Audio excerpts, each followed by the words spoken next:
todos y bienvenidos a Espacio Sigua Digital. Mi nombre es Eric Fortunato y conmigo están Carlos Ramírez y Pamela Frías.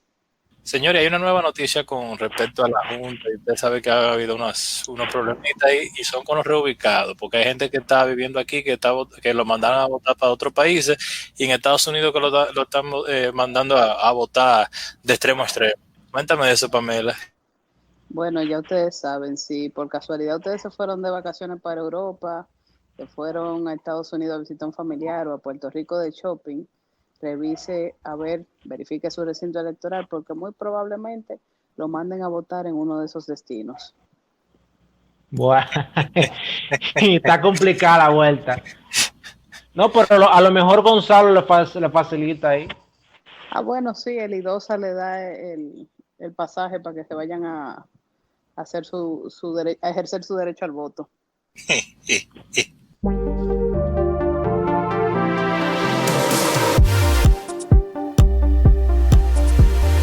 Saludos a todos y bienvenidos a una nueva entrega de República 21. Durante esta segunda temporada hemos estado analizando el proceso electoral y la propuesta de los candidatos, particularmente las propuestas presidenciales. En la entrega pasada analizamos el programa de gobierno de Guillermo Moreno y ahora vamos a estar analizando la propuesta de Leonel Fernández. Señores, este programa, el documento es el más largo de todos, aunque eso no necesariamente indique que sea el mejor. Se ha de destacar que el expresidente Leonel Fernández ha tenido la oportunidad de gobernar al país en 3 ocasiones, dígase 12 años, y aspira a un 4º mandato. En la introducción del documento se presenta un mensaje de Leonel haciendo una reseña histórica con su acostumbrada retórica de cómo los países fueron influenciados posterior a la Segunda Guerra Mundial por usar la estrategia del Estado benefactor, poniendo al gobierno como centro del crecimiento económico con políticas keynesianas que, según Leonel, se fueron a la porra en los 70 por los precios del petróleo, pero que mientras funcionaron, la usaron tanto los demócratas como los republicanos luego del gobierno de Franklin Delano Roosevelt. Luego él dice que cuando se agotó el modelo, surgieron nuevas concepciones inclinadas al mercado como verdadero motor del crecimiento económico y prosperidad.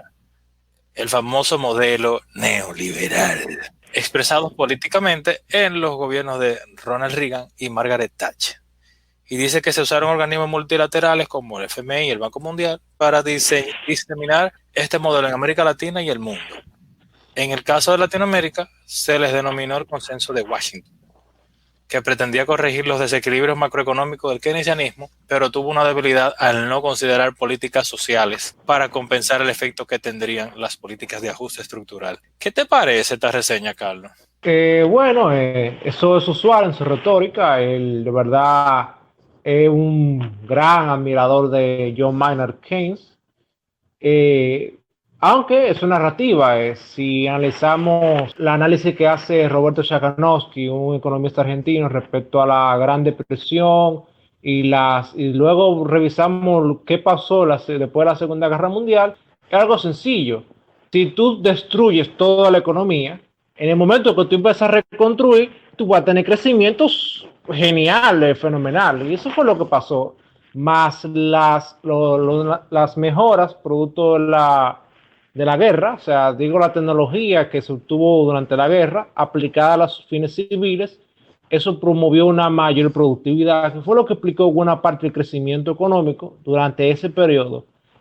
¿Por qué eso se fue a la porra a los 70? Porque paralelo a eso se tomaron políticas keynesianas que llevaron a un punto de estanflación, o sea, ya estaba agotado el modelo de endeudamiento, gasto y emisión. Entonces lo que había era inflación y un estancamiento económico, que luego se corrigió gracias a las políticas promovidas por el economista de la Escuela de Chicago, Milton Friedman, y entre otros.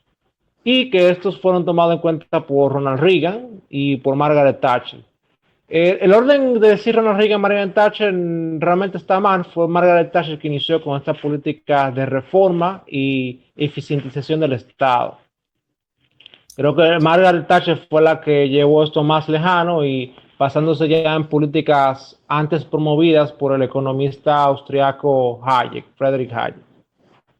O sea que en los 70 el problema tampoco fue por los precios del petróleo. Sí, no, y no solo eso, sino que el asunto del consenso de Washington, si ustedes revisan el consenso, el documento del consenso, se establecían 10 medidas o 10 proyectos de reforma concreta. Y si ustedes la agarran y sacan una nota y empiezan a tacharla que se aplicaron, los gobiernos que fueron más lejos en eso no pasaron de 4, y de esas 4, 3 tan mal aplicadas o 2 tan mal aplicadas. Entonces, decir que eso fue lo que llevó a luego un descuidar de las políticas sociales, y eso tendrían después efectos en ajustes, y que eso trajo después una pobreza y cosas, realmente es una narrativa. O sea, los datos no es correcto. Dígase que en lo que lee un maestro en los sofismas, o sea, las mentiras. Él continúa en ese mensaje hablando del COVID, porque ya luego de que plantea como que toda esa parte histórica viene ahora a la actualidad con el COVID y que eso ha traído una recesión mundial. Y entonces presenta 3 agendas en base a lo del COVID: recuperación post pandemia, tareas pendientes del pasado y desafíos de la actualidad y del futuro. Lionel dice que un factor que ha permitido mantener la estabilidad con crecimiento ha sido saber combinar el papel del Estado con los mercados. Él entiende que los mercados son el mejor mecanismo para asignar recursos en un sistema de libre competencia, pero que no se le escapa el hecho de que al Estado le corresponde regular y mediar con los distintos sectores de la sociedad.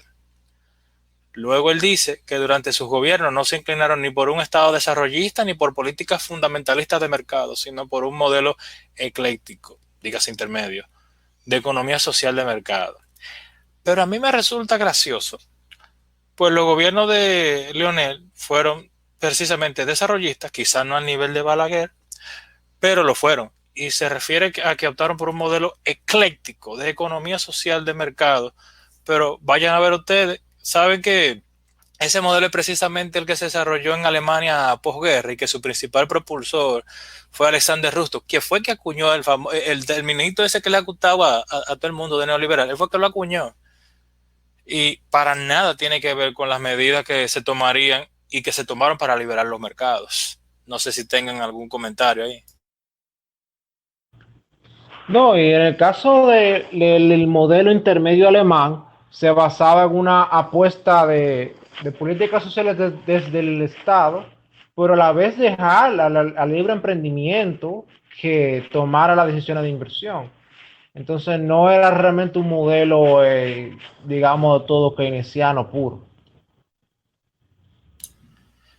Bien, pasando de eso, entonces la consigna del programa de gobierno es una nueva ola de transformaciones en la República Dominicana. Él tiene, no sé si todos sabrán, si la audiencia sabrá, pero Leonel tiene un documento, aparte de este programa de gobierno, o que se basa en ese documento para hacer este programa de gobierno, que es RD 2040, 2044, perdón, creo que es algo así, 2040, 2044.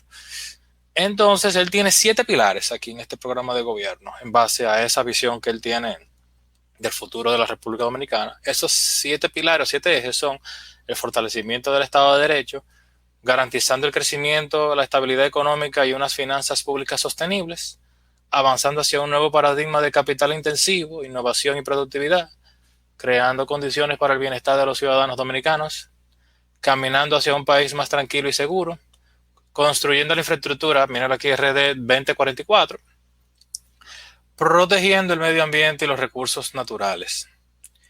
Y algo a nivel más o menos general que podemos decir de estas propuestas es que su base fundamental para lo que pudiera quedar aéreo entre todas las iniciativas, o entre todas las propuestas que vamos a estar hablando y que están en el documento, son las iniciativas del Estado de Derecho, con el marco regulatorio faltante que se desprenden de la Constitución del 2010 y el eje de infraestructura. Dígase que Leonel Fernández gobernaría para que se hagan las leyes o modifiquen las que hay y por otro lado construir lo que hace falta. Es probable que la experiencia de gobierno que mencionamos al inicio sea parte de lo que ayude a Leonel a establecer la propuesta más concreta, esto sin que necesariamente sea la más viable o la más adecuada. Entonces, la primera propuesta o el primer eje está el Estado de Derecho. que podemos decir que hace toda una retórica de lo que ha hecho y lo que está pendiente en lo de los últimos 10 años, echándole la culpa, o echándole la papa a Danilo y los legisladores del Congreso durante ese tiempo, durante esos 10 años. Entonces, seguridad jurídica, piensan proponer al Congreso adecuar las normas pendientes desde la Constitución del 2010, a decir, Código Penal, Civil, Procedimiento Civil, crear la ley de aguas, crear ley orgánica de fiscalización y control del Congreso, adecuación de ley de ordenamiento territorial y uso de suelo, crear la ley orgánica de regiones únicas de planificación de la República Dominicana, crear ley orgánica de derechos de participación ciudadana y mecanismos de control social, crear la ley para creación del sistema integral para la prevención, atención, sanción, erradicación de la violencia contra las mujeres, crear ley para la regulación del ejercicio de derechos económicos y sociales de la población con menos ingresos, crear ley de vivienda, hábitat y asentamientos humanos, crear ley para ejercicio de derechos colectivos y difusos de medio ambiente y patrimonio.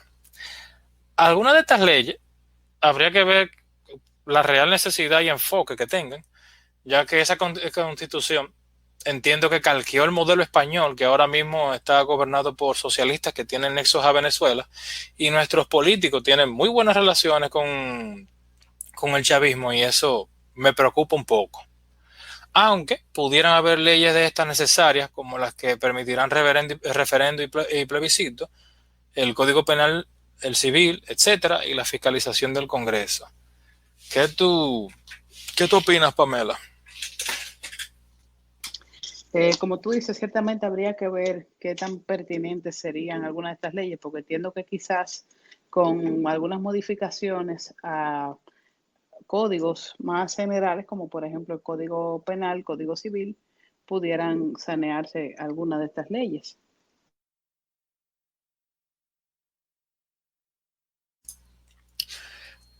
En el Estado eficiente, en la propuesta de Estado eficiente, tenemos que quiere crear programas de ventanilla única, oficinas regionales para trámite de solicitudes, obligaciones fiscales y permisos de autorización de inicio de proyectos, uso de TIC para modernizar y agilizar los procesos y creación de clima de negocio y reducción de plazos para obtener permisos.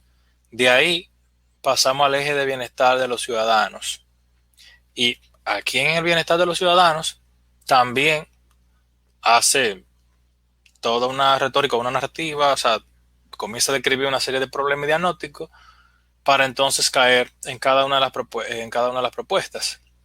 En educación, él piensa ampliar la red de estancias infantiles y los CAID para sectores vulnerables, implementar programas de equipamiento de aulas con dispositivos audiovisuales, mobiliarios, recursos didácticos, desarrollar estrategias de comunicación para orientar a familias sobre beneficios de los hijos ingresando al primer grado de escolaridad, ampliar cobertura de centros que imparten educación primaria completa, poner en marcha programas flexibles de aprendizaje para adolescentes y jóvenes usando modelos a distancia en ambientes virtuales, crear espacios de apoyo pedagógico promoviendo participación de estudiantes en programas de acompañamiento en diferentes áreas curriculares, crear bibliotecas físicas y virtuales en los centros educativos combinando estrategias de fomento a la lectura, implementar también programas de inglés por inmersión en centros de educación secundaria. En esta parte, que veo que todos tienen interés de que se aprenda el inglés, se aprenda otra lengua, lo que a mí me llama la atención es que se quiere que aprendan, y usualmente los demás programas veo que se enfocan en el bachillerato para el tema de idiomas, y yo creo que si se va a fomentar bajo el modelo que sea, bajo la estrategia que sea, los idiomas, debe de ser antes de, porque el aprendizaje de idiomas está comprobado que mientras más joven se trabajan estos idiomas, más pueden los muchachos aprender los idiomas, porque por lo menos en Europa y en donde mejor está desarrollada la educación, vemos que los muchachos aprenden 5 y 6 idiomas antes de llegar al bachillerato. Dicho sea de paso, Erika, ahora que tú mencionas esa parte, precisamente hoy estaba leyendo, me parece que fue en el Diario Libre, que el MINERD está pensando implementar un programa de inglés por inmersión junior, que sería para estudiantes a partir de quinto o sexto grado de primaria. Eso está bien. Quieren dotar a escuelas de instrumentos musicales para incorporar clases de música, Desarrollar programas orientados a competencias transversales en el siglo XXI como ciudadanía, desarrollo sostenible. Es un enunciado, eso parece más como un enunciado muy bonito porque, no sé, ahí, con todo lo que él ha hablado en las otras áreas, en las otras cosas, aquí él no detalló realmente qué es eso o cómo. Crear sistemas de registro y seguimiento a casos de estudiantes en situación de riesgo psicosocial. Eso me suena como a bullying, la parte del bullying. Crear programas de registro y seguimiento a niños con enfermedades que requieren soporte especial. Crear junto a salud pública programas de asistencia bucal, oftalmológica y nutrición. Aumentar la oferta educativa formal y no formal para jóvenes y adultos con las TIC, creando modelos virtuales y semipresenciales. Implementar programas de intercambio de profesores en universidades reconocidas. Articular oferta formativa del Sistema Nacional de Formación Técnico Profesional según demanda de agentes económicos y sector productivo. Establecer centros educativos públicos privados experimentales que ofrezcan la oportunidad de práctica de calidad a los estudiantes de magisterio. Y a mí esto me suena al concepto de las escuelas charter y sería muy interesante porque esta propuesta ha dado resultados en Estados Unidos. Establecer observatorios regionales para recabar información de aspectos con alto impacto en el desempeño docente. Y aquí me gustaría decir que a mí me preocupa escuchar que todos los programas de gobierno está el tema de los observatorios, porque pareciera que a falta de una cultura de investigación en las universidades, nos hemos dedicado a construir observatorios para monitorear y proponer soluciones más de índole social, político y económico que de avance científico concreto. ¿Ustedes qué opinan? Bueno, no solamente los observatorios se han constituido fuera de las universidades, sino que hay que hablarlo claro. Son una buena fuente de tú poner un carguito a dos o tres compañeros, realmente. O sea que también eso tiene su finalidad política. Entiendo que también se pudiera buscar la forma de fortalecer o incentivar a a las universidades, quienes son los que están llamados a fomentar esta cultura de investigación a los fines de que esto se pudiera explotar. Más allá de un interés económico, ver que realmente, o sea, nosotros seamos conocidos por otra cosa que no sea simplemente ser exportadores de plátano y un país con playas muy bonitas. Quiere hacer un censo nacional del personal docente y establecer normativas para regular el tiempo de los docentes en cada una de las actividades en las que se encuentra, incluyendo la jornada extendida. De aquí pasamos a salud, en donde quieren hacer una cobertura universal con calidad, establecer la atención primaria como puerta de entrada al sistema, con base en consenso de todos los actores del sector. Garantizar espacio fiscal del 5% a 2030, porque ahora parece ser que está en 3% o se llevaría un 3%, pero al final para el 2030 se quiere llevar un 5%, es decir, que todo el mundo quiere darle un bendito 5% al PIB indexado ahí humildemente. Desarrollar inversiones en infraestructura y tecnología hospitalaria, rectoría y gobernanza en reformas necesarias a las leyes de salud y seguridad social. De aquí pasamos al eje del país más tranquilo y seguro. Y en este eje tenemos seguridad ciudadana.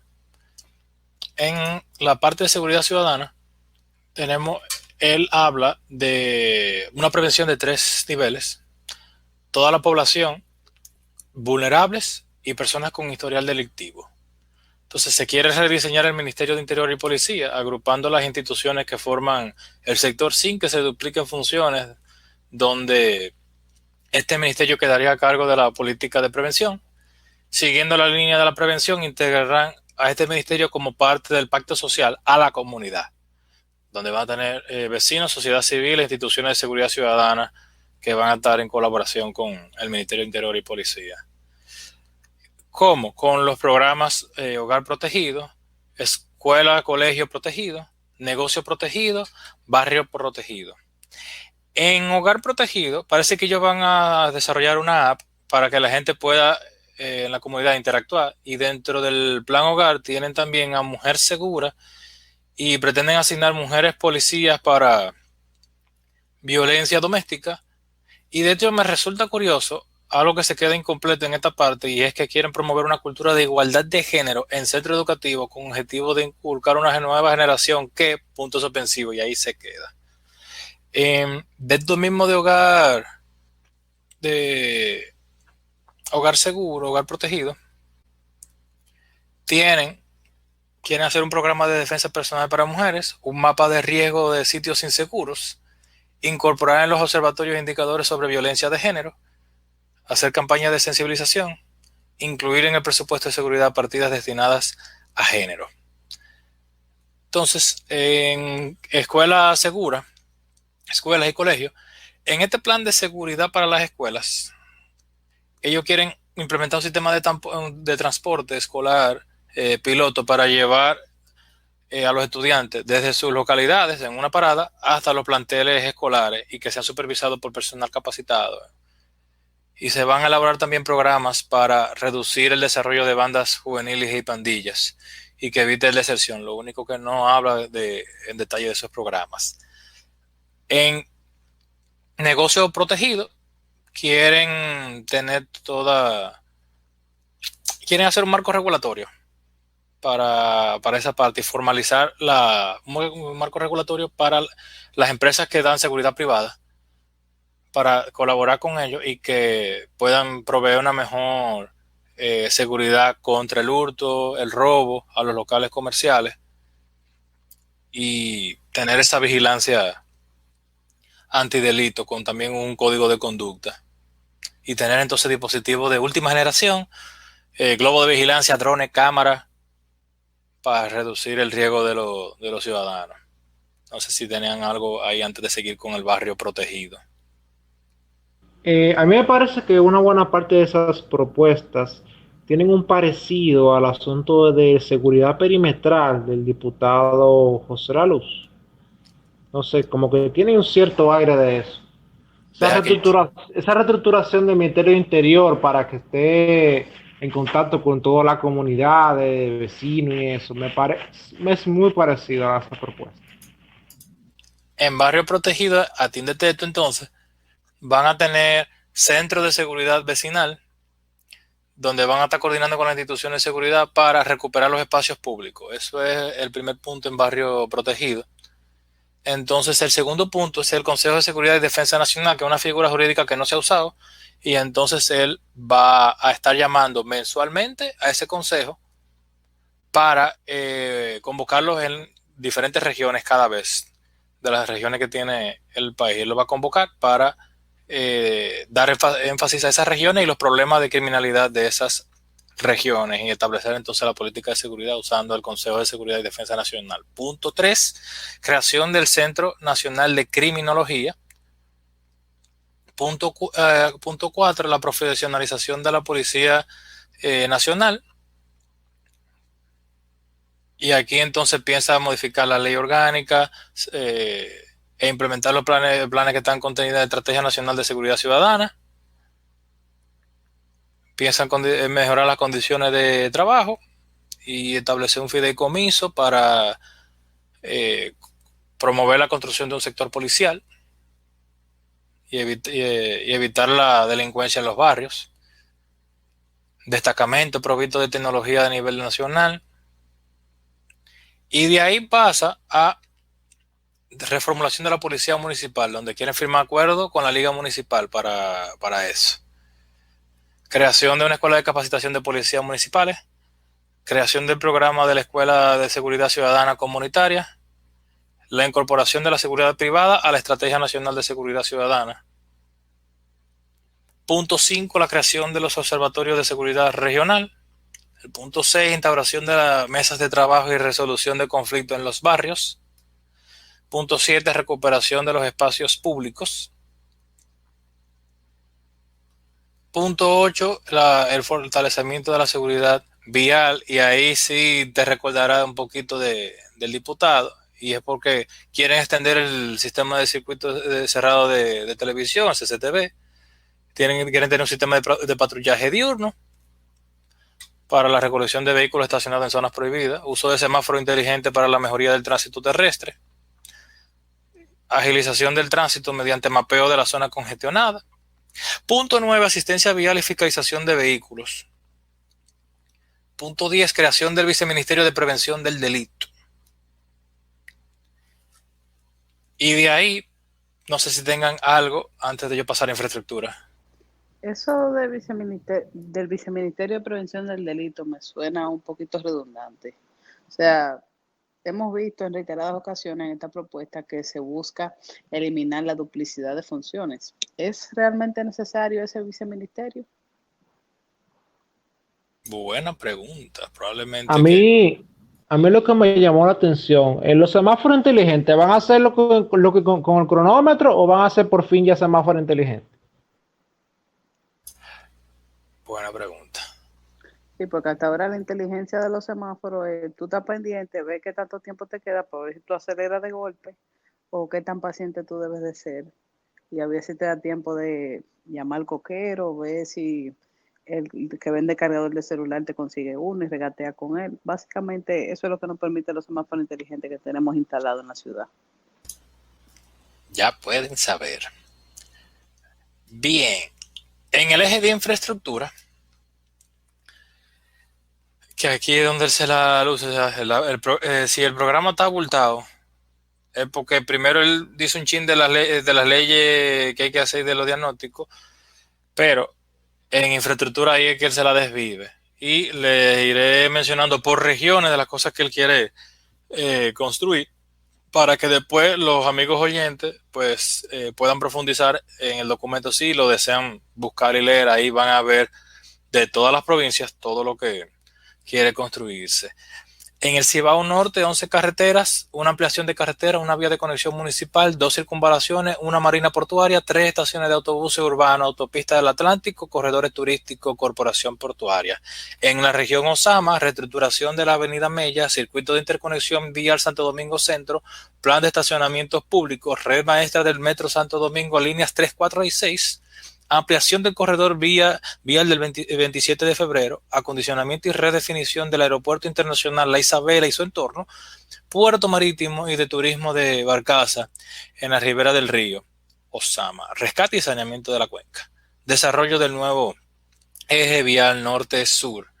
En la región del Valle, 4 carreteras, una gran carretera conexión Cibao Sur, una circunvalación, 2 estaciones de autobuses urbanos.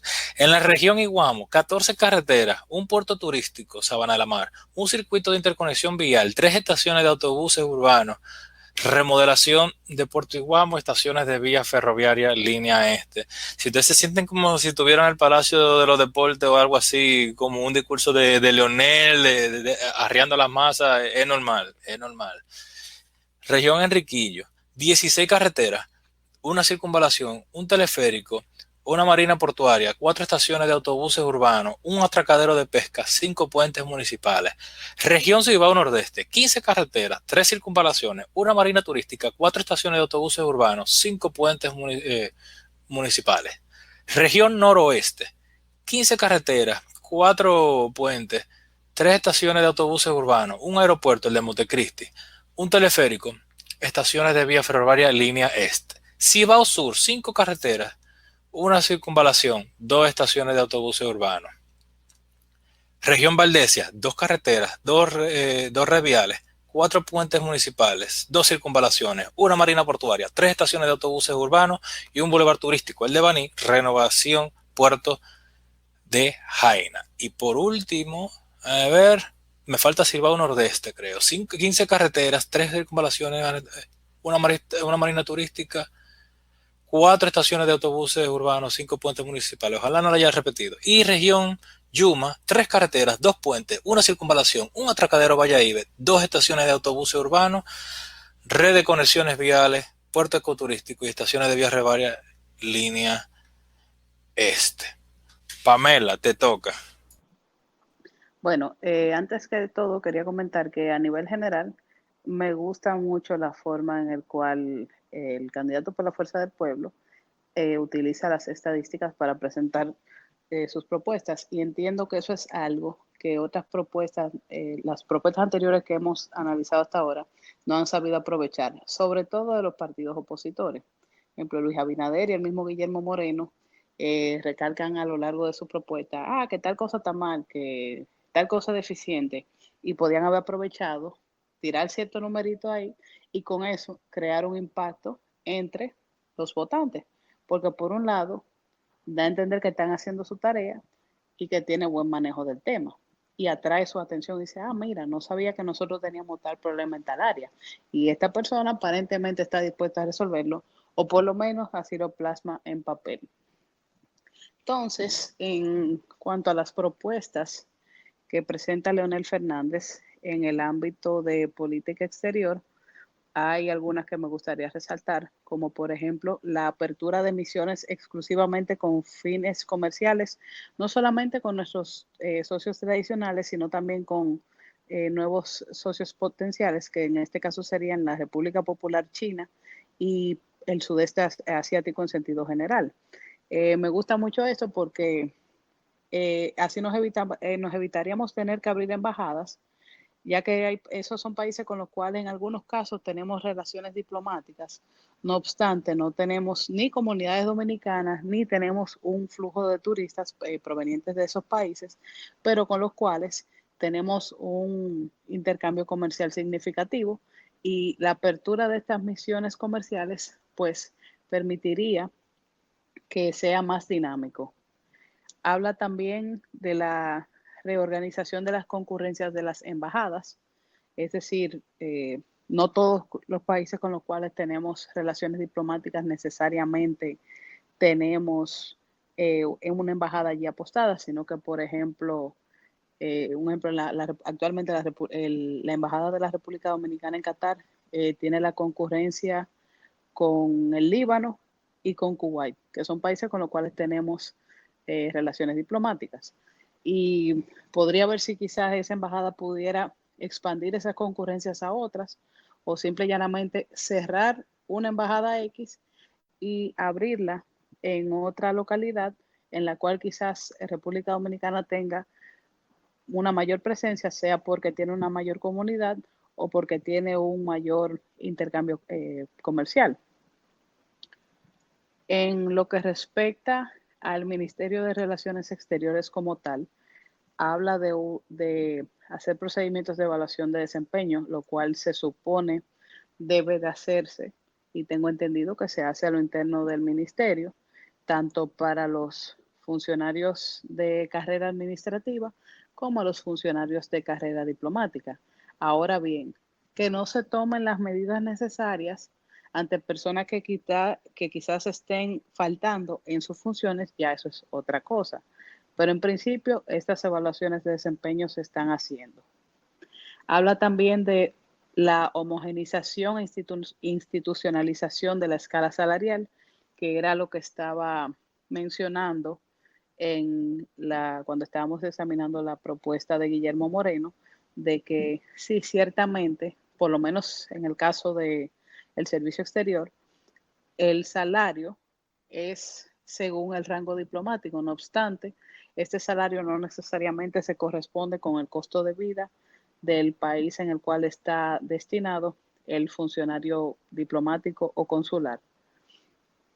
También habla dentro de su propuesta respecto a la homogeneización de los procedimientos y costos de obtención de visados, y de la creación de una plataforma única integrada de servicios consulares.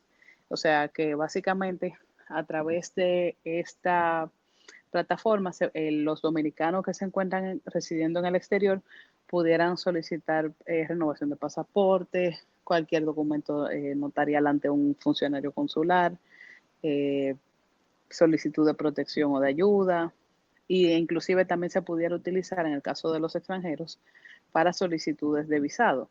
Y esto, en cierto modo, eliminaría una institución redundante que está ahora mismo, que es el Instituto de los Dominicanos en el Exterior, que entiendo perfectamente que pudiera eliminarse y simple y llanamente fortalecer las áreas consulares que tienen que ver con la protección de dominicanos en el extranjero. Respecto al punto 1.6, que habla sobre reorientar la política exterior del Estado Dominicano para adecuarla a la realidad actual, habla acerca de fortalecer los lazos de cooperación con las instituciones dominicanas para reducir las trabas de la inversión extranjera. O sea, si queremos ciertamente fortalecer o que República Dominicana pueda expandir sus mercados, debe de haber una cohesión con otras instituciones locales y eliminar cualquier traba innecesaria, como ya hemos mencionado anteriormente. En lo que respecta a migración, yo sugeriría ahí que se crea, no, perdón, en la parte de perfil migratorio, habla de la creación del premio al dominicano sobresaliente en el exterior por diferentes áreas del conocimiento. Esta iniciativa sería redundante, ya que en el 2017, mediante el decreto 242, se instituyó el premio al emigrante dominicano Oscar de la Renta para reconocer los méritos de dominicanos que con su accionar han elevado el nombre del país, fomentan los valores de la nacionalidad y motivan a la población emigrante a destacarse positivamente. Este galardón ha sido otorgado hasta el momento, desde su creación en el 2017, entonces entiendo que no habría necesidad de crear otro premio. Dentro de algunas mejoras que pudieran implementarse en lo que tiene que ver con la política de inmigración, entiendo que se puede establecer una plataforma virtual para la agilización de visados y la creación de una base de datos interconectadas con los organismos de seguridad para una depuración efectiva y oportuna de los inmigrantes a los fines de que la República Dominicana no sea utilizada como un escondite para personas que se encuentren reñidas con la ley.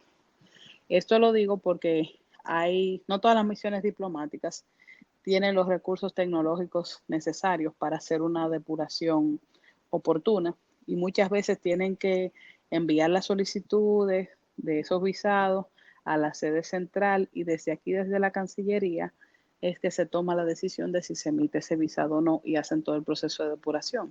Pero como comprenderán, el envío de esos documentos, que eso se maneja por valija diplomática o por un correo especial, implica un retraso significativo de tiempo. Entonces, eso en parte dificulta un poco que podamos llegar a la meta de los 10 millones de turistas que se pretende alcanzar. También otra cosa que hablas respecto del tema de migración, entiendo que es muy importante lo del fortalecimiento de los controles fronterizos en la frontera terrestre que tenemos con Haití, debido a la presencia no solamente de migrantes haitianos, sino también de otras nacionalidades. Él menciona el caso de los cubanos. Y en ese sentido quería resaltar que aquí anteriormente, en la Cancillería, habían lo que se conocía como la 13, que era Colombia, China y Cuba. Las nacionales de estos tres países anteriormente, ya no ocurre con Colombia y con China, pero anteriormente cuando solicitaban visado para venir hacia la República Dominicana, no solamente debían de presentar toda la documentación requerida y la solvencia económica, sino que también precisaban tener un garante aquí en la República Dominicana, así fuera para expedirle un visado de turismo. Y en el caso particular de los cubanos, ese garante inclusive era sometido a una entrevista aquí en la Cancillería, en el Viceministerio de Asuntos Consulares. ¿Qué pasa? Los cubanos no requieren visa para entrar a Haití. Entonces, para ellos se les hace también más fácil, aquellos que quieren migrar de manera irregular o quieren utilizar la República Dominicana como un puente para irse hacia Estados Unidos o hacia Puerto Rico, entrar por Cuba, tomar un vuelo desde Cuba hacia Haití y de ahí duran unos cuantos días y cruzan a pie la frontera. Un tema que también entiendo que es una tarea pendiente y que no se menciona en las propuestas es sobre el tema de asilo político y refugiados.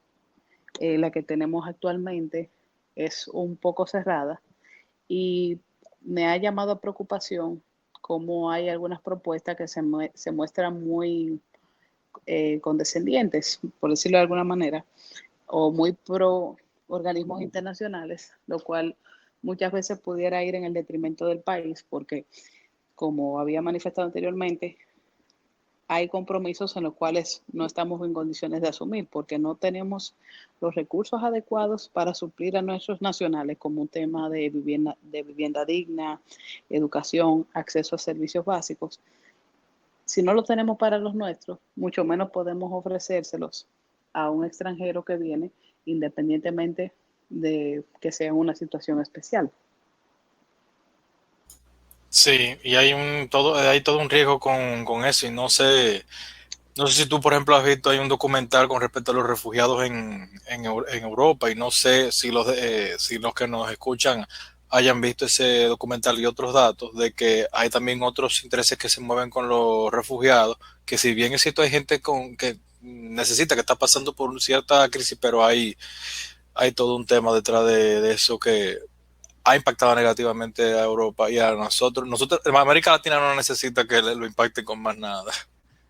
No, ciertamente, y que también no solamente es el tema de el abultamiento producido por esa migración forzosa, sino que también esas mismas redes que permiten el acceso de esos migrantes se prestan para tráfico de personas, ocultan delincuentes, y Exacto. estas personas la pueden utilizar inclusive como mulas para contrabando de mercancías, armas y hasta drogas.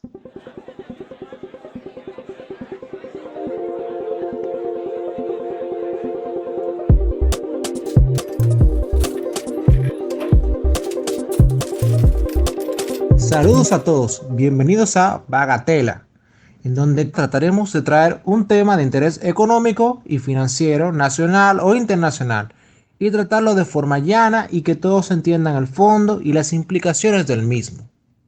En la última entrega hablamos sobre el programa de gobierno de Guillermo Moreno y concluimos anunciando el tema del cual vamos a tratar hoy, que es el programa de gobierno del partido La Fuerza del Pueblo, enfocándonos en la parte económica. Pamela, ¿qué es lo primero que te llamó la atención cuando viste el programa de gobierno de Leonel Fernández? Me llamó mucho la atención el uso de diagnósticos y de las estadísticas para ir desarrollando los temas. Eric, ¿qué tú entiendes que es lo más importante para Leonel luego de ver su programa de gobierno? Yo entiendo que él quiere desarrollar, como que lo faltó, lo que, así como veíamos en el segmento anterior, él quiere construir y hacer la parte legal, las leyes que hacen falta. Para mí que él quiere, como así mismo como Balaguer, él entiende que lo más importante de un político es lo que se ve, y lo que se construye es lo que se ve que queda. Bueno, yo realmente estoy de acuerdo con Pamela. Lo primero que me llamó la atención en el programa de gobierno fue su interés en de dar un diagnóstico de la situación y cómo ellos se interpretan en torno a eso, luego proponer lo que según ellos son las medidas necesarias para mejorar el rumbo. Ahora, la Fuerza del Pueblo inicia su diagnóstico por la situación internacional, haciéndose eco de las proyecciones de la Organización para la Cooperación y el Desarrollo, para luego hablar de la República Dominicana y cómo ha salido este año y cómo hemos perdido lo que estábamos acostumbrados a llamar estabilidad macroeconómica, que no es más que unas expectativas de inflación y devaluación de la moneda previsibles. El documento indica la política económica, el camino seguro del próximo gobierno encabezará el doctor Leonel Fernández durante el cuatrienio 2020-2024. Estará alineada a lo establecido por la Constitución de la República, artículos 217, 18, 19, 20 y 22. En cuanto a la búsqueda del desarrollo humano, fundamentado en el crecimiento económico, la redistribución de la riqueza, la justicia social y la equidad. Asimismo, fortalecerá los encadenamientos entre los diversos sectores productivos como el agropecuario, las zonas francas y el turismo, entre otros, para generar un mayor valor agregado nacional, ahorro de divisas y exportaciones indirectas. A todo el mundo le gusta encadenar. Sí, sí. Ya el programa nos explica que las medidas en lo adelante señaladas se apegarían a la Constitución, haciendo hincapié en la redistribución de la riqueza, la justicia social y la equidad. Acá me llama mucho la atención porque, según recuerdo, gran parte de la oposición de la gestión del ahora 3 veces presidente y que aspira a volver ahora, provino de sectores políticos que se ascriben a estos eslogans que él ahora repite. ¿Sabes? Me lo encuentro súper curioso. Aunque quizá esto no sea sorpresa, ya que el mismo programa de la Fuerza del Pueblo denomina la política económica llevada por Leonel Fernández como ecléptica, es decir, tomando medidas que pertenecen a diferentes doctrinas económicas. O sea, que quizá los que le hacían oposición por la medida que él tomaba que no se salían de esos tres slogans. Ya es raro que en una buena parte de los discursos de Fernández, él hace apología a Keynes y la tendencia al gasto público durante su gobierno así lo confirma. Entonces, eso es que el ecléptico, bueno, está como que medio raro realmente. El programa de gobierno anuncia medidas en vía de promover una posición que procure espacio fiscal en el presupuesto de la nación. Eso suena muy bonito, pero realmente no entra en detalle cómo. A fin de que el gobierno, como herramienta financiera, pueda afrontar parte de los desafíos que tiene la sociedad dominicana, basado en el mandato constitucional, artículo 233, de mantener un marco de sostenibilidad fiscal, asegurando que el endeudamiento público sea compatible con la capacidad de pago. La posición monetaria buscará mantener la estabilidad de todos los precios de la economía, conforme a la Ley Monetaria y Financiera 183-02, artículos 26, de manera amigable con el ciclo económico, al tiempo de cumplir de forma estricta con la autonomía de la autoridad monetaria consignada en la Constitución de la República en el artículo 225 y del programa de gobierno de Leonel Fernández 2020-2024 en su acápite 53 de la política monetaria, a los fines de favorecer el crecimiento económico con estabilidad. Aquí básicamente lo que hace es, bueno, yo voy a cumplir la ley monetaria y financiera, a la vez voy a tratar de buscar cumplir con los derechos sociales que la Constitución indica. No queda claro cómo va a buscar una sostenibilidad fiscal y asegurar un endeudamiento público que sea compatible con la capacidad de pago. La experiencia previa con Leonel Fernández no nos indica eso, pero bueno, él ahora dice que sí. Ahora, Eric, ¿qué te viene a la mente al escuchar todo esto? Que él va a ser como que él tiene una máquina del tiempo y él entonces, independientemente de lo que han pasado en estas dos gestiones de Danilo, él va, ok, yo me quedé en esto en tal año, pues déjame yo resolver la parte monetaria, la parte financiera como yo lo venía haciendo en ese momento, porque como no se ha hecho gran cosa, no se ha hecho lo que yo hubiese hecho, pues déjeme yo hacer como que estamos en ese año y a partir de ahí trabaja esa parte. Pues entonces va a dejar su en coche.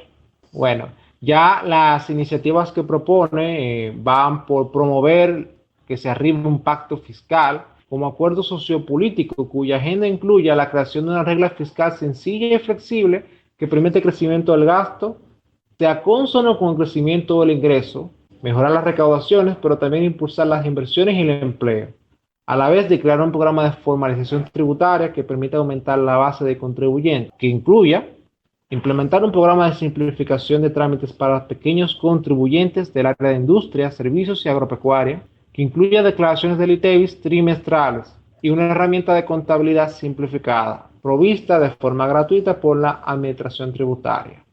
También propone crear regímenes simplificados de tributación para facilitar el cumplimiento de sectores con características especiales, tales como sector inmobiliario, agropecuario y médico. Propiciar la modificación del título 1 de procedimientos tributarios con la finalidad de introducir elementos que fortalezcan el respeto a los derechos de los contribuyentes y el debido proceso. Esto quizá en el lenguaje de los abogados pueda sonar algo concreto, pero quien no es abogado no entiende realmente esa parte. Ahora, sí es positivo la parte de los regímenes simplificados. Ya en este gobierno se ha iniciado una parte con eso. Él especifica que buscaría un régimen simplificado para el sector inmobiliario, que ha tenido un gran auge. No entremos en el detalle de a qué se ha debido ese gran auge. Luego, el sector agropecuario, sí es necesario un régimen simplificado diferente para el sector agropecuario. Y para el sector médico, que también sería muy positivo. Ahora, la parte de la creación de una regla fiscal sencilla y flexible que permite el crecimiento del gasto sea consono con el crecimiento del ingreso. Aquí eso es contradictorio. ¿Por qué? Porque una regla fiscal significa que sea lo que sea que se pase, se van a cumplir este ordenamiento. Entonces, cuando tú dices que tú vas a hacer una regla fiscal que sea flexible, no estás haciendo una regla. Eso no es una regla. Ahora, que sea cónsono con el crecimiento del ingreso, tampoco te dice nada. O sea, podría ser que sea igual el crecimiento del ingreso o que esté anclada a un ratio del ingreso. No sabemos, eso no lo deja detallado. Es una parte que de verdad me genera suma curiosidad, que es lo que propone realmente en esa parte. Ahora, Pamela, teniendo en cuenta la pasada experiencia con Leonel Fernández, ¿qué es lo primero que te viene a la mente al escuchar promover un pacto fiscal? Bueno, eso en verdad me da miedo, mucho miedo, considerando la experiencia pasada, porque si mal no recuerdo, eso fue lo que llevó que el ITERBI pasara de un 16 a un 18, una serie de impuestos que se fueron implementando, la unificación de los bienes inmobiliarios, o sea que ya un ejemplo que en cierto modo entiendo que la intención era buena, pero terminó afectando a quien no debió de afectar, porque habían personas que, por ejemplo, tenían de clase media, que vivían de las rentas de alquileres de ciertas propiedades. Entonces, vamos a suponer, tú tenías 5 apartamentos, cada uno valorado en 3 millones de pesos.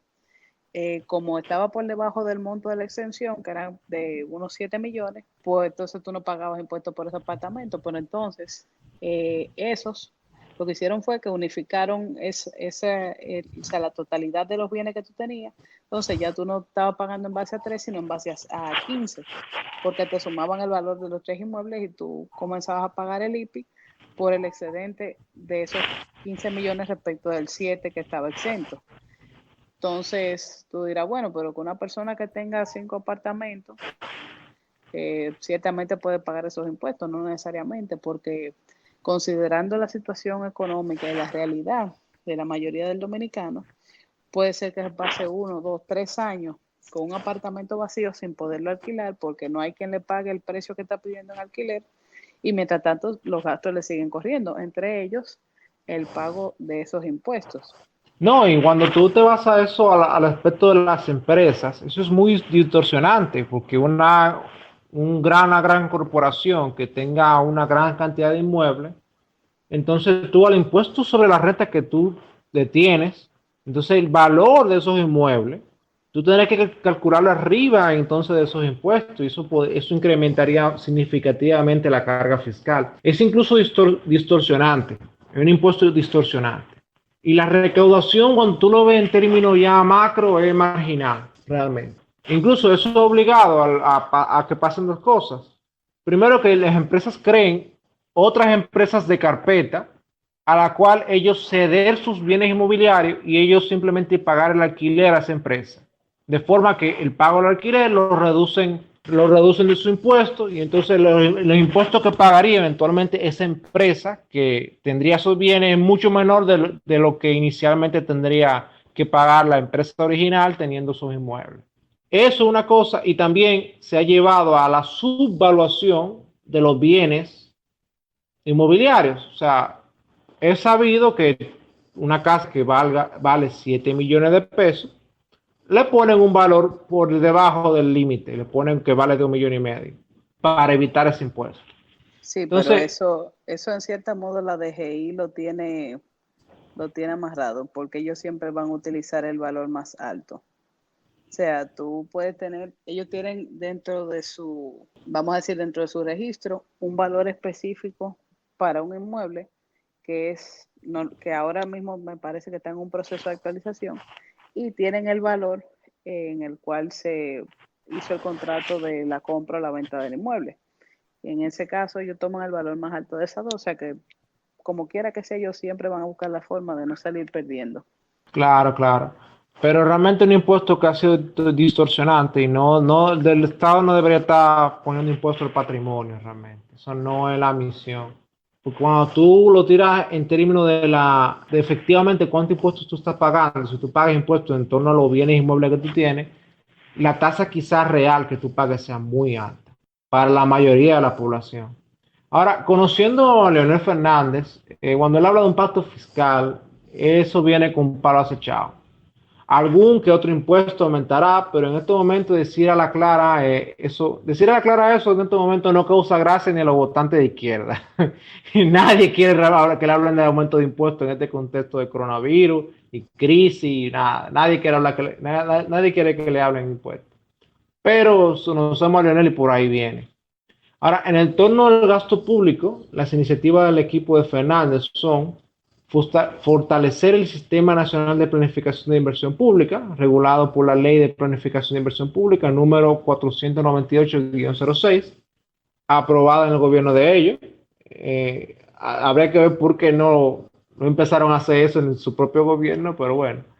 Ellos dicen que integrando mecanismos objetivos de priorización de proyectos de inversión pública.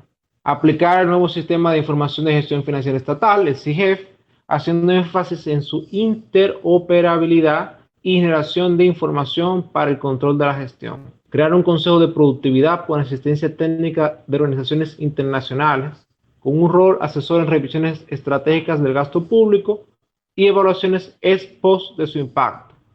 Aquí hay un aspecto positivo, que se hagan evaluaciones ex post de los impactos respecto a lo que hacen las entidades públicas y los diferentes programas de inversión.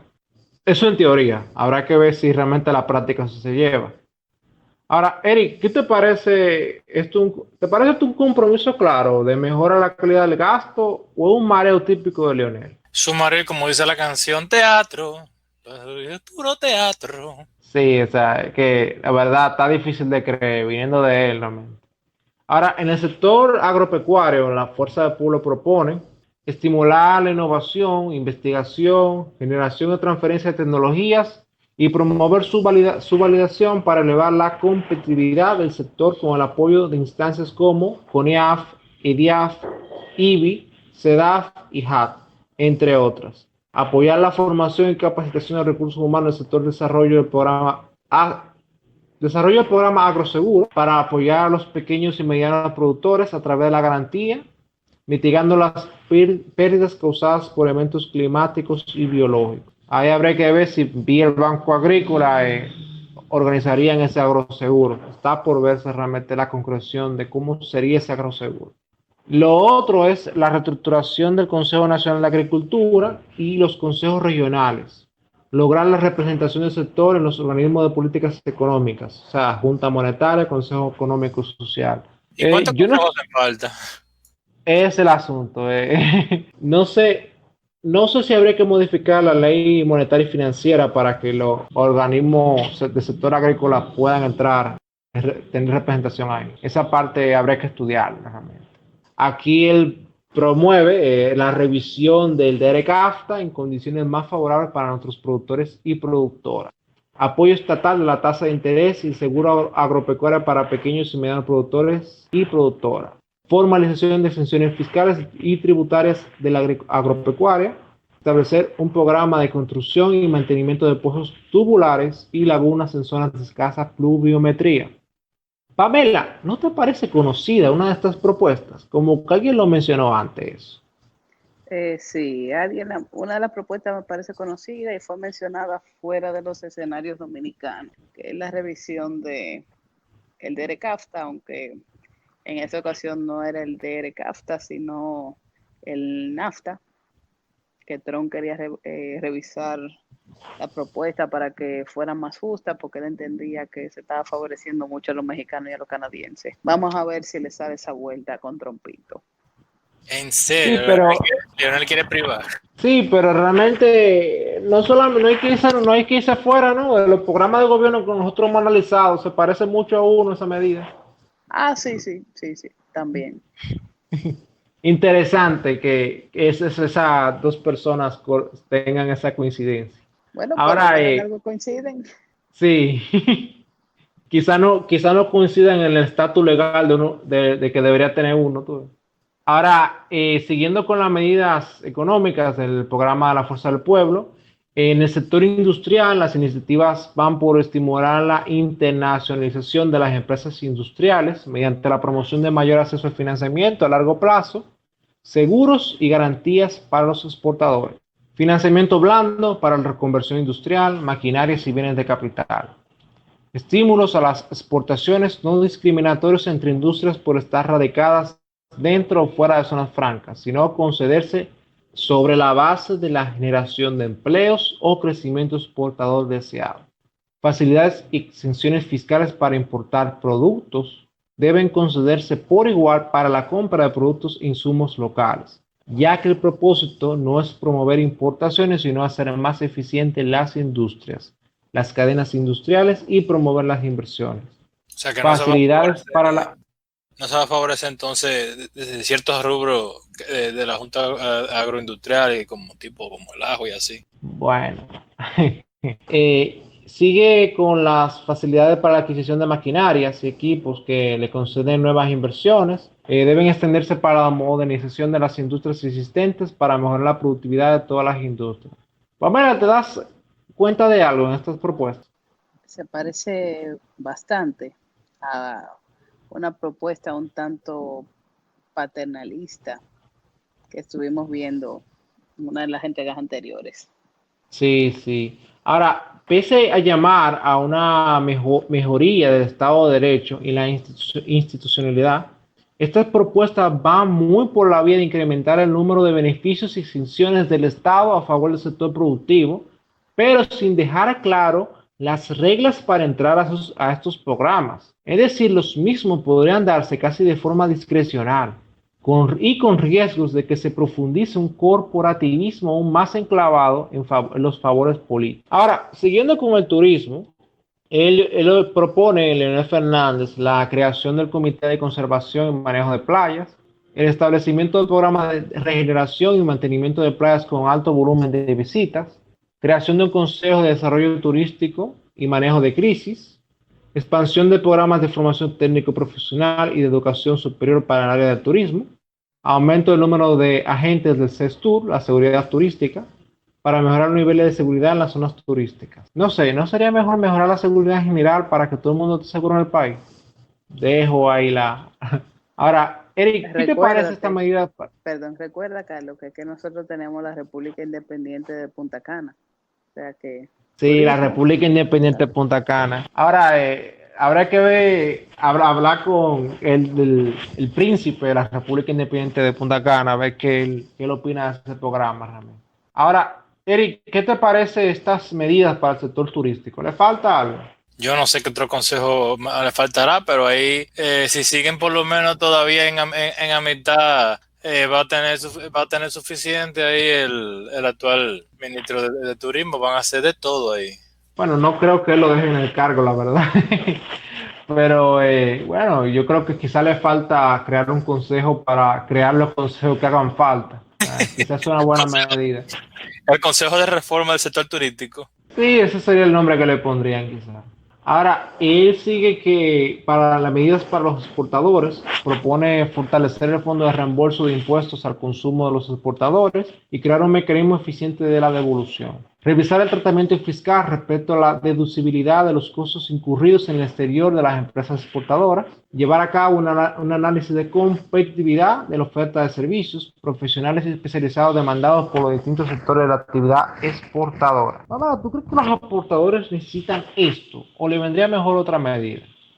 Yo entiendo que sobre todo lo del tratamiento fiscal le caería muy bien, porque una de las cosas que hace precisamente que nuestra exportación no sea tan competitiva es precisamente el tema de la carga fiscal. Sí, realmente esa es una parte importante. Otro es el asunto de las regulaciones. Habría que ver lo de revisar el tratamiento fiscal respecto a la deducibilidad de los costos incurridos en el exterior de las empresas exportadoras. Esto podría ser realmente en líneas generales muy bueno, pero habría que ver el detalle. No es un compromiso concreto, pero podría ser un paso de avance. Ahora, a mí me parecen realmente muy pobres las medidas a favor del sector exportador y respecto al sector turístico lo veo como una visión un tanto reduccionista, como que lo que falta es hacer un análisis de mercado y que se cree otro consejo y más policía turístico. Realmente me parece sumamente reduccionista.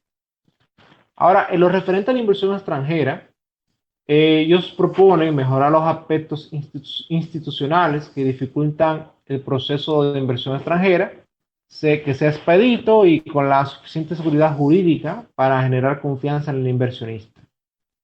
Proponen crear un gabinete de inversión de proyectos especiales como un órgano interinstitucional de inversión extranjera que acompañe un proyecto de inversión desde su propuesta o plan de factibilidad hasta su implementación.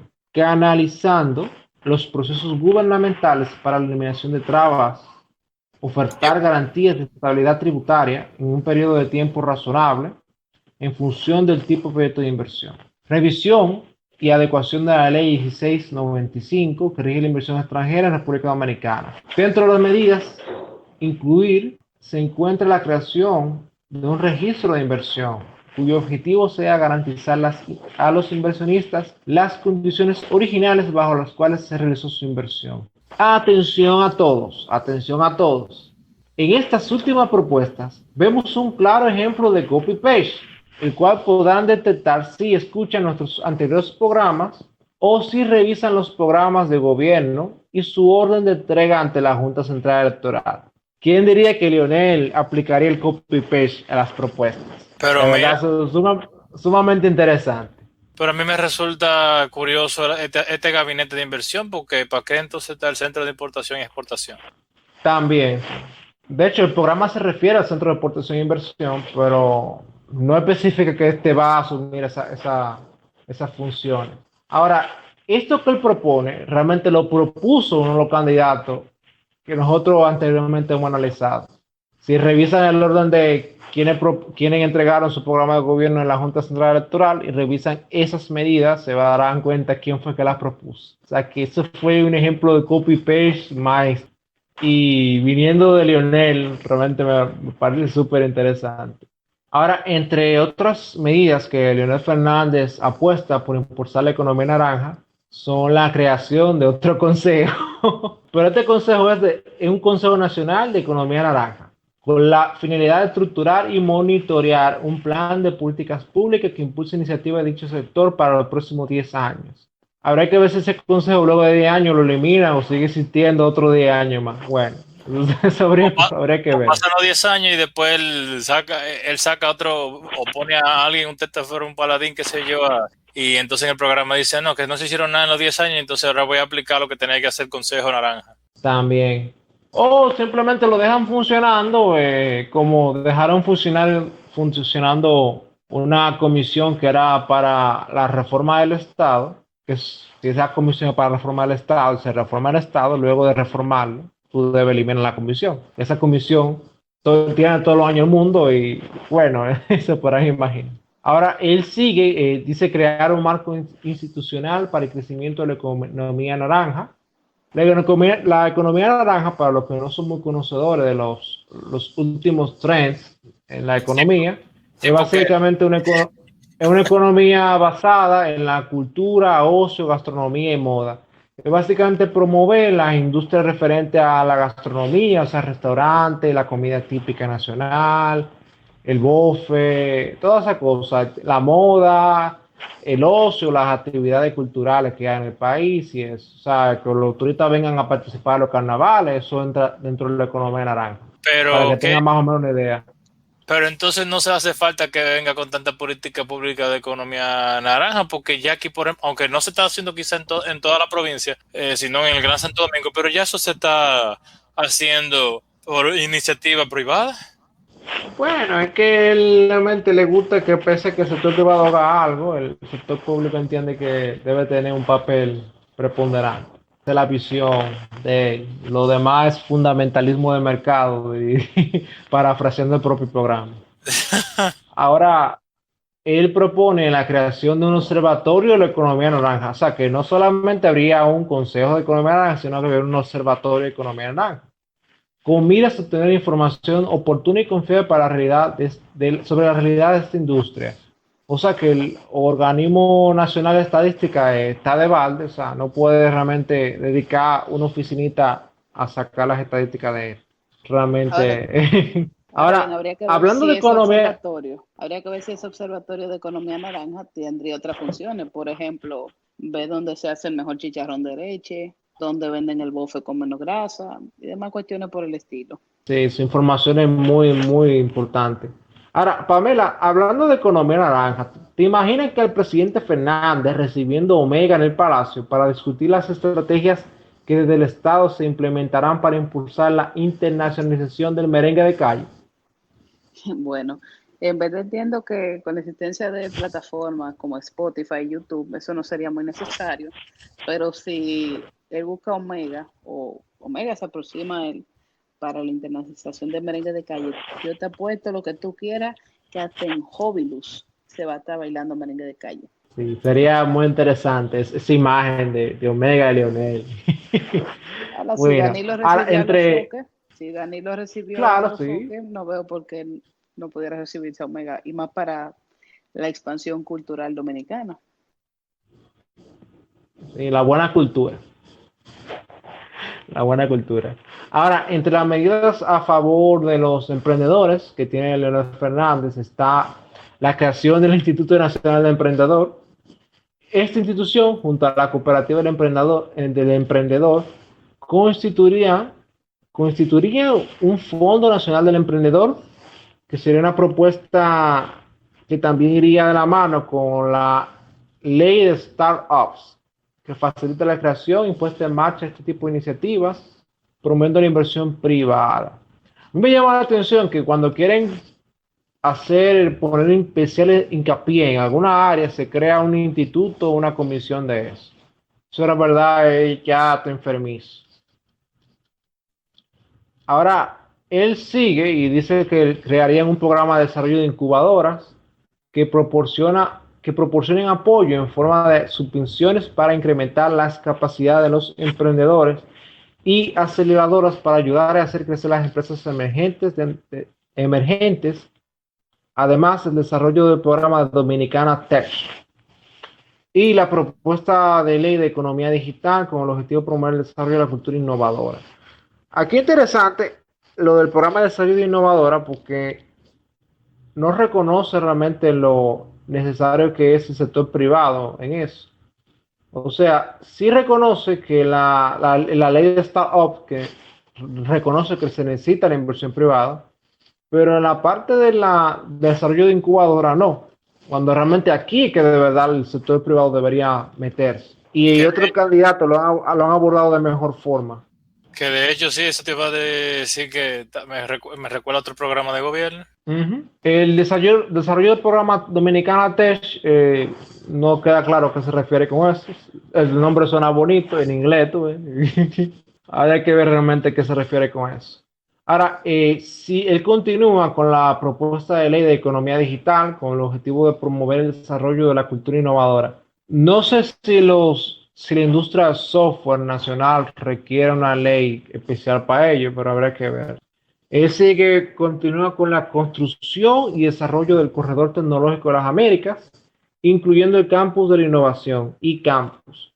Esto sería básicamente, para que ustedes entiendan, expandir el ITLA, expandir el parque cibernético y hacer un campus de innovación que se llamaba InCampus. Es otro edificio, entre otra institución, que va a ser algo muy parecido al ITLA, pero no va a ser el ITLA.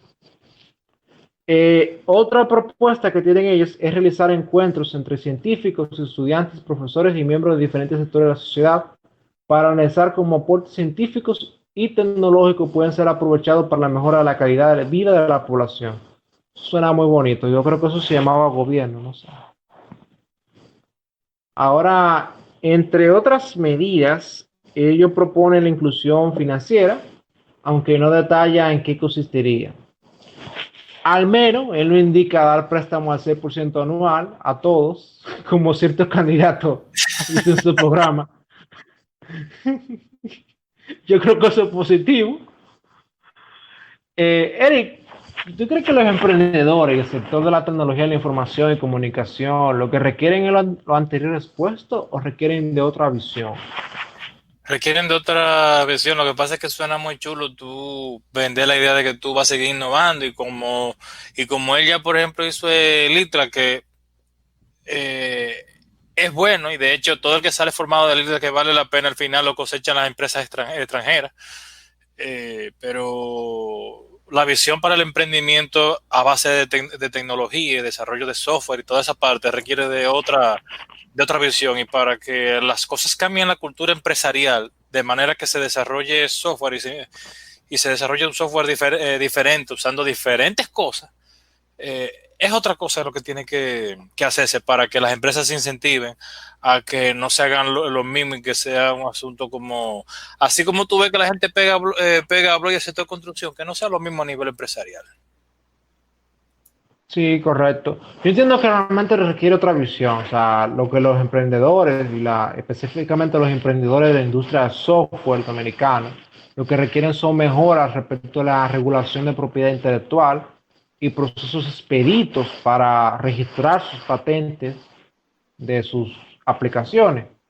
Específicamente la parte de las incubadoras, yo creo que lo que se requiere es una ley de mercado de valores y una ley financiera que facilite que esas nuevos emprendimientos tengan acceso a capital de riesgo. O sea, que tú como empresario, un gran empresario, tú puedes decir, bueno, este proyecto de inversión está interesante, yo voy a invertir mediante el mercado de valores, mediante una oferta pública inicial.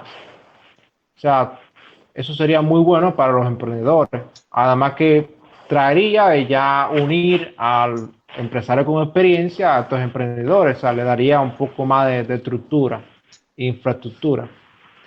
Otra cosa es que esa visión de que el Estado lo vaya a hacer, realmente yo creo que no es la más adecuada, realmente. Aquí el Estado tiene que facilitar el marco para que el sector privado opere de esa forma, no impulsarlo. Yo creo que esa siempre ha sido la visión errónea. O sea, la visión errónea y lo que lleva es creado 3 edificios bonitos con mucha computadora y un discursito. Pero después de ahí no realmente lo que propone, lo que facilita y mejora el sector. Y de Ahora, hecho me sorprende viniendo de él y él conociendo de cómo se vive en Estados Unidos, habiendo vivido en Nueva York y todo eso, y que él decía en el 96 y demás que iba a ser Nueva York chiquito, me resulta bastante chocante que con la experiencia que él tiene, con la gran visión que él demuestra y con toda su retórica, que él crea que eso que él propone hacer vaya a ser que, por ejemplo, uno vea lo que se ve en Silicon Valley. A mí me sorprende y me choca que él pretenda que uno crea que, y sobre todo con lo que él ha visto y conoce, que él va a simular Silicon Valley y va a simular en todos los sitios donde hay emprendimiento tecnológico, lo va a hacer con esto otro. Eso es lo que a mí me sorprende. sí. Ya en el plano fiscal vemos cómo dice que apoyaría su programa Mayor Gasto Público para reactivar la economía, cosa que una típica receta keynesiana, pero ante el contexto actual no se sabe de dónde sacar los recursos. O sea, va a someter nuevos préstamos. Bueno, eso iría en contra de la propia regla fiscal que él mismo propone, que sea en base a los ingresos. Los ingresos en este año van a decaer. Entonces, si propone una regla fiscal, bueno, la estaría rompiendo el primer año, lo cual ya habla de que la regla fiscal para los siguientes años no tendría sentido. Y lo del mayor gasto público, conociendo el historial de cómo se han hecho los procesos de licitación y compra del Estado, realmente no creo que sea la forma más eficiente. Y no solo eso, sino que él no propone una reducción de impuestos ni que siquiera transitoria. Vemos en el caso de Colombia que ellos hicieron un fin de semana sin impuesto a las ventas. Eso sería una medida positiva. Igual que también podríamos hacer reducciones temporales del impuesto sobre la renta para mejorar el capital de trabajo de las empresas. Y la reducción del Otra anticipo. cosa, sí, una cosa que no lo trata realmente. Ahora, el programa no deja claro cuál sería su política a llevarse con el sector eléctrico, que es uno de los principales hándicaps que tiene el gobierno. O sea, es un peso muerto, son cientos de millones de dólares que constantemente el gobierno tiene que erogar a ese sector y todavía no tenemos un sector eléctrico funcional, ni siquiera en términos financieros, ni siquiera en términos de servicio eléctrico. Ahora, no hace concretamente una propuesta de reducción de instituciones con duplicidades en la administración pública. O sea, él no promueve, no dice, bueno, vamos a revisar las instituciones que están duplicadas y vamos a eliminarlas. No habla de eso. Habla claramente de crear más instituciones, más consejos, más observatorios, son más gasto público en nómina, ni siquiera en inversión, que sería lo que, según su tan adorado Keynes, propondría, que lo que Keynes se propone inversión, de capital. No pone gente a cobrar un sueldo. O sea, ni siquiera bajo la misma teoría keynesiana eso tiene sentido. O sea, al contrario, no propone no propone una disminución de las instituciones, sino que aumenta muchísimo la nómina pública. Y no solamente la nómina pública, sino las instituciones que intervienen en la economía. O sea, él está hablando de nuevas leyes que cuando quizá uno ve en el detalle son más regulaciones, que van incluso en contra de lo que necesita la economía dominicana, que es más flexibilidad y más competitividad, mayor facilidad para hacer negocios. O sea, estamos en el impuesto de haciendo negocio del Banco Mundial en un puesto inaceptable.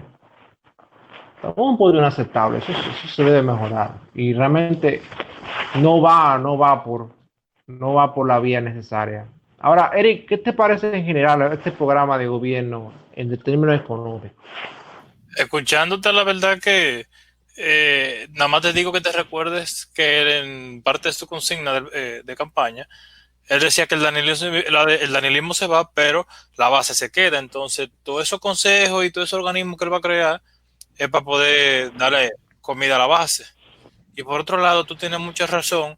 Y él, que fue el principal desastroso con el sector eléctrico, debería en este plan de gobierno trabajar el sector eléctrico y no lo trabaja. Sí, incluso no reconoce su propio falencia. O sea, como yo dije al principio, la autocrítica hace una autocrítica, pero es que es tan blanda que es imperceptible. Y el sector eléctrico no indica realmente, bueno, fallamos en tal cosa y hay que mejorarlo. No, simplemente él propone, bueno, lo que se estaba haciendo se sigue y ya. Ahora, Pamela, ¿qué te parece este programa de gobierno? En algunas partes me parece muy bonito, quizá, como dicen, demasiado bueno para ser verdad. Lo que hay que ver es cómo se llevaría a cabo en la práctica en caso de que resulte electo como presidente de la República. Y al igual como ustedes mencionaron, hay algunos temas que se quedan un poco en el aire o que simple y llanamente no se tocan. Un ejemplo, en la parte de justicia y seguridad, habla de una reforma del Ministerio de Interior y Policía, de una reforma de la Policía Nacional, mejor capacitación, mejores salarios, pero no veo que dice nada respecto, por ejemplo, al Ministerio Público o los organismos persecutores. Si bien la justicia es un poder que se maneja independiente, pero hay ciertas cuestiones que le compete al Poder Ejecutivo a través de lo que serían los órganos de persecución. Y respecto del pacto eléctrico, no sé si quizás ese tema no fue mencionado por un tema de el fantasma de Punta Catalina y Odebrecht que vaya a ser asomo. También sería una parte de eso. O sea, ¿qué haría con Punta Catalina? No habla de eso el programa de gobierno. Y estamos hablando de la inversión más grande que ha hecho el Estado Dominicano y que ha hecho en el sector eléctrico el Estado Dominicano. Y no, el programa de gobierno no menciona eso. O sea, increíble, eso es inaudito. Ahora, este programa de gobierno fue el último de los entregados de los 3 candidatos a la primera jefatura del Estado que mejor marcan en las encuestas. De los demás candidatos, tienen la particularidad de haber gobernado previamente en 3 ocasiones y en su programa así lo reconoce, pero con un ejercicio de autocrítica tan blando que parece imperceptible.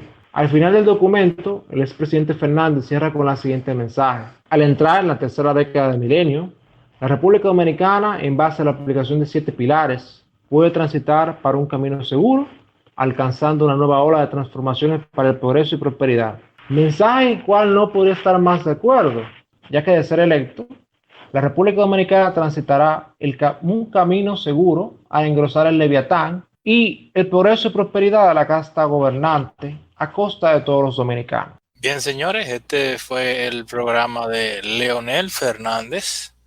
Y pues les pedimos que nos sigan en Spotify, YouTube, iTunes, Google Podcasts, iVoox como Sigua Digital, que nos busquen en Facebook y en Instagram como Sigua Producciones, que nos den like y nos sigan y compartan con sus amigos. Visita nuestro portal siguadigital.com donde vas a encontrar todos los episodios publicados. Síganos en Twitter @siguadigital. Pueden escribirnos a siguadigital@gmail.com y también dejarnos tus preguntas en las diferentes plataformas.